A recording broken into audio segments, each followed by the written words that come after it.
Right now, in the trenches of eastern Ukraine, soldiers are taking fire from a machine gun. But here is the absurd beauty of the situation. Both those firing and those being fired upon are using weapons born in the same place, a small Belgian city called Liege. The Ukrainian side, the FNMAG, also known as the M240. The Russian side, the PKM, a Soviet machine gun that Kalashnikov designed while looking directly at the Belgian concept, the two best machine gun platforms in the world, and both share the same DNA. So, how did a small country with no army that frightens anyone become the undisputed champion of weapons manufacturing for all of humanity? Liege is an industrial city in the Meuse Valley, coal ore, a river. Ideal conditions for gunsmithing, practiced there since the Middle Ages. By the 19th century, the region was producing most of the hunting rifles for all of Europe. In 1889, the largest arms manufacturers joined forces to fulfill a government order for 150,000 Mauser rifles. That was how Fabrique Nationale was born. FN. The order was filled, but what next? Produce other people's designs forever? The answer arrived in 1897 in the form of John Moses Browning. He was an American from Utah. He held 128 patents, including the M1911, the BR, and the M2. He was a man who literally rewrote the rules of gunsmithing. American manufacturers kept turning down his boldest ideas. FN did not. Browning crossed the Atlantic 61 times. The last crossing was one way. On November 26, 1926, he suffered a heart attack in the office of his son Val at the FN factory. Last words: "Son, I wouldn't be surprised if I'm dying." His legacy was a culture of engineering courage that he passed on to the factory. Ernest Henri Joseph Verviers, born in 1909 in Liège. He grew up in a city where weapons are culture. He joined FN as a young engineer. When the Nazis occupied Belgium during the Second World War, Verviers evacuated to Britain and continued working at the Royal Small Arms Factory in Enfield. This matters because he saw how other schools of gunsmithing operated. He absorbed that experience.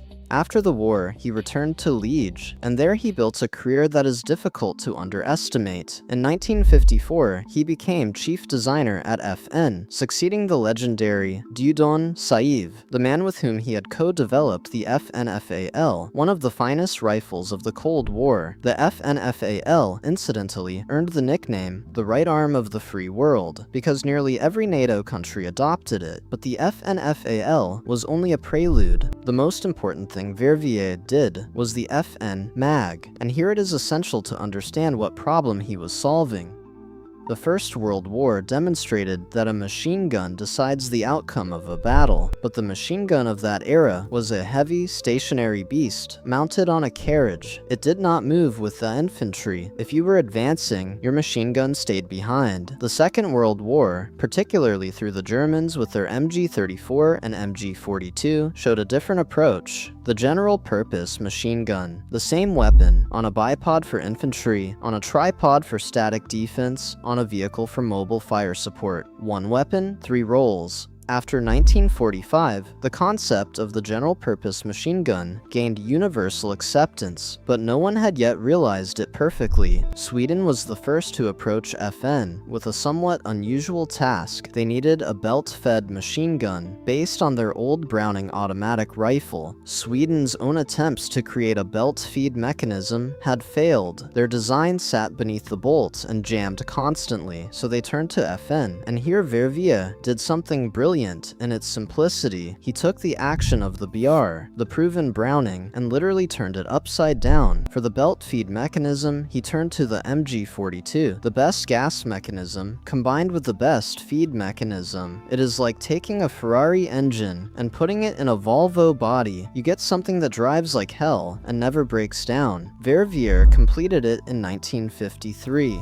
Swedish trials began in 1955. The weapon was adopted in 1958 under the designation Case P58 in the Swedish caliber of 6.5 by 55. The machine gun itself received the name FN MAG, General Purpose Machine Gun. The entire concept is right there in the name.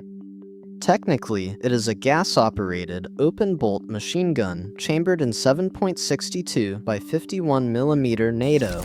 Rate of fire ranges from 650 to 1,000 rounds per minute, depending on the gas regulator setting. An effective range is 800 meters from a bipod and 1,800 meters from a tripod. It weighs 11.8 kilograms. The barrel is replaceable in a matter of seconds, a critical feature during sustained fire to prevent overheating. But what matters most is how it is built. The receiver is welded from steel plate and riveted. That sounds archaic, but in reality, it is extraordinarily robust. There are no complex machined components that can crack under stress. The gas regulator allows adjustment to different conditions, including dirt, sand, cold, and frost. The same machine gun functions with equal reliability in the Afghan mountains, the Sahara Desert, and Norwegian snow, but the real revolution was the concept. Fast forward to the early 1970s in the United States. The American Army was looking for a new machine gun. The old M73 for tanks had been an outright disaster. It jammed constantly and broke down endlessly. The two finalists were the M60E2 and the FN Mag. The tests measured mean rounds between stoppages, which are stoppages cleared in a few minutes, and mean rounds between failures, meaning failures that require a parts replacement. The results were devastating for the American side. The Mag posted a mean rounds between failures of 6,442 rounds.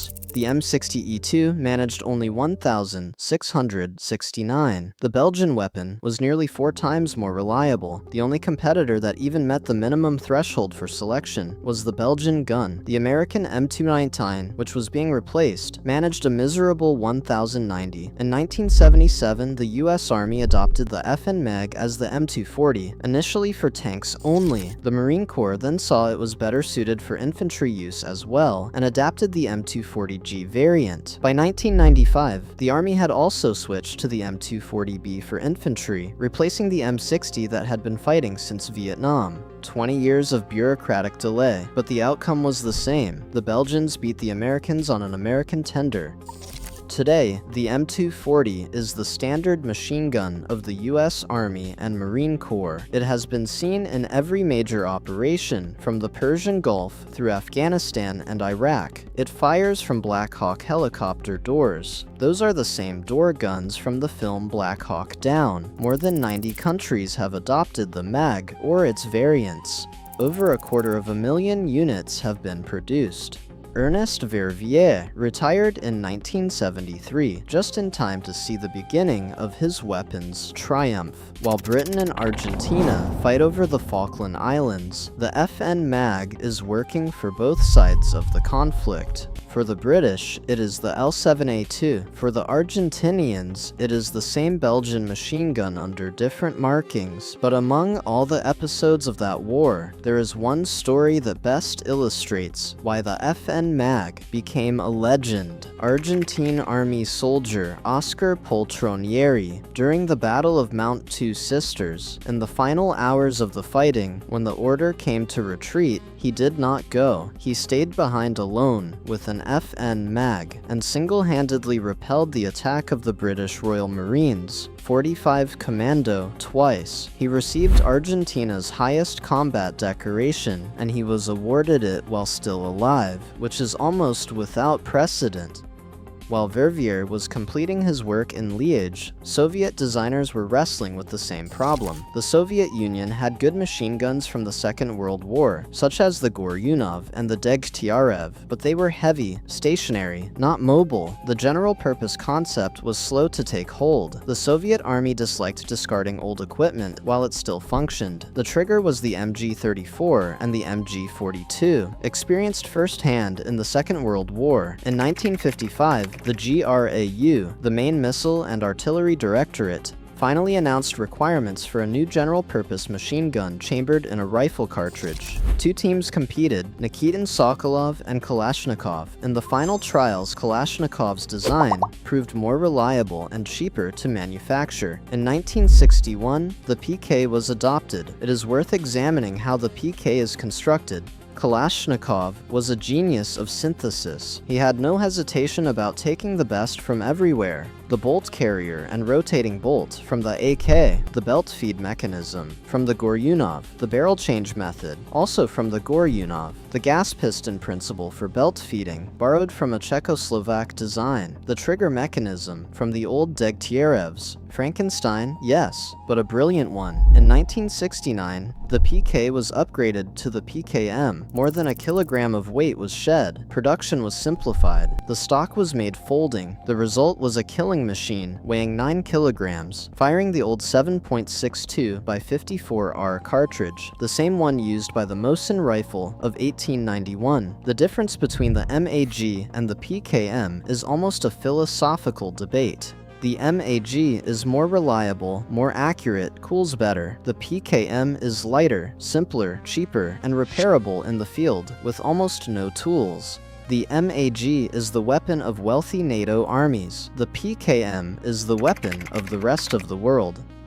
Now return to the present. Russia invades Ukraine on fronts from Kherson to Kharkiv. A machine gun battle rages. The Ukrainian side has received thousands of M240 machine guns and FN MAG machine guns from allies, a Belgian weapon, and an American version. The Russian side fires PKM machine guns, the Soviet descendant of the Belgian concept. The Belgian architect is invisibly present on both sides of the front line, but there is another layer. Ukrainian engineers have taken the MAG and the PKT, the tank version of the PKM, and mounted them on robotic combat modules. The Predator system from UGV Robotics is a remotely controlled combat turret armed with the 7.62mm machine gun. Your choice, PKT, M240, or FN MAG. Its mission is to shoot down FPV drones while they are still airborne. An old machine gun, an 80-year-old concept, is now hunting drones in the first full-scale drone conflict in history. A fiber optic guided drone is a new threat that electronic warfare cannot stop. The only solution is to physically destroy it, and a machine gun is indispensable here. A cheap round against a cheap drone, fast and reliable. Belgian mechanics from 1967 are finding a new role in the war of 2024.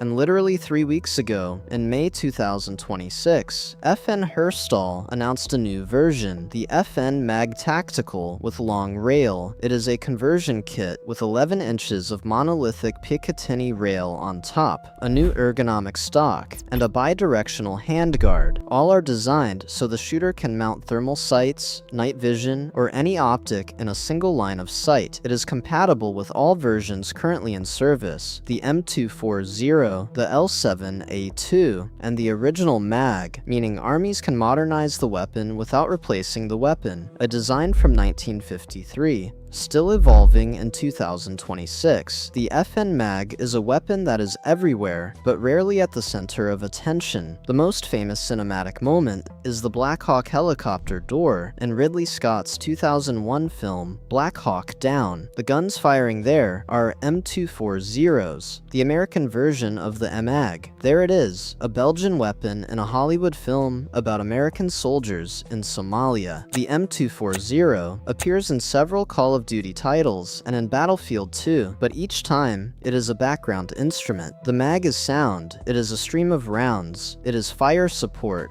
Cinema is not very good at portraying that as heroism, though Poltronieri in 1982 proved it can be heroism too, but no weapon is perfect. The FN MAG is heavy, nearly 12 kilograms, plus the belt, plus the spare barrel. Carrying that through the mountains of Afghanistan is a doubtful pleasure. This is precisely why the M240L variant appeared, with titanium components, shedding 2.5 kilograms, but the price climbed accordingly. The gas system is more complex than the PKM's. It is more expensive to manufacture and more demanding to maintain, though its reliability is higher. For armies with limited budgets and weak logistics, the PKM is often the more practical choice. And there is the central paradox. A machine gun is always a weapon for two, gunner and second man, who carries the ammunition. In a modern conflict where drones see everything, a machine gun pair is a conspicuous